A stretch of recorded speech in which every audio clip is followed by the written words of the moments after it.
윤석열 대통령이 12.3 내란 사태에 대해서 네 번째 대국민 담화를 발표했습니다.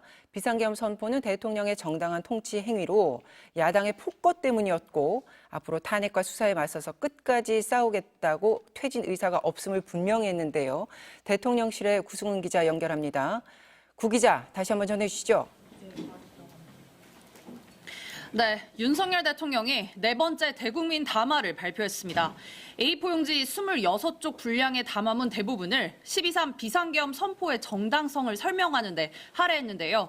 비상계엄의 목적은 국민들에게 거대 야당의 반국가적 패악을 알려 이를 멈추도록 경고하는 것에 있었다며 야당 탓으로 돌렸습니다. 그러면서 탄핵이든 수사든 당당히 맞서겠다고 조기 퇴진 의사가 없음을 분명히 했습니다. 윤 대통령은 거대 야당이 대선 결과에 승복하지 않고 지난 2년 반 동안 대통령 퇴진과 탄핵 선동을 멈추지 않았다고 말문을 뗐습니다. 수십 명의 공직자 탄핵 남발로 국정을 마비시키고 위헌적인 특검법을 27번이나 발의해 정치 선동 공세를 가해왔다고 비판했습니다. 거대 야당이 지배하는 국회가 자유민주주의 헌정 질서를 파괴하는 괴물이 된 것이라며 국정 마비이자 국가 위기 상황이라고 주장했습니다. 또 야당이 정부 예산안을 깎고 간첩죄 수정을 막는 등 북한 편을 들며 정부에 흠집내기만 했다며 야당을 반국가 세력으로 규정했습니다. 아울러 작년 선관위에 대한 북한의 해킹 공격이 있었다는 보고를 국정원으로부터 받고 큰 충격을 받았다며 그런데도 선관위가 점검을 완강히 거부해 국방장관에게 선관위 전산 시스템 점검을 지시한 것이었다고 주장했습니다. 부정선거 의혹을 자극해 극우 보수 세력 결집을 시도하려는 것 아니냐는 분석도 나옵니다.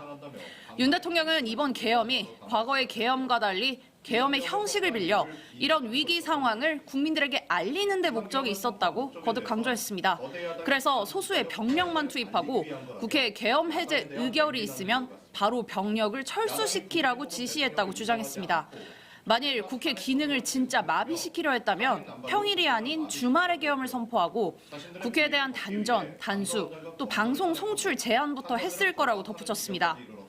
거대 야당이 탄핵을 서두르는 이유는 더불어민주당 이재명 대표의 유죄 선고가 임박하자 이를 회피하고 조기 대선을 치르려는 것이라고도 주장했는데요.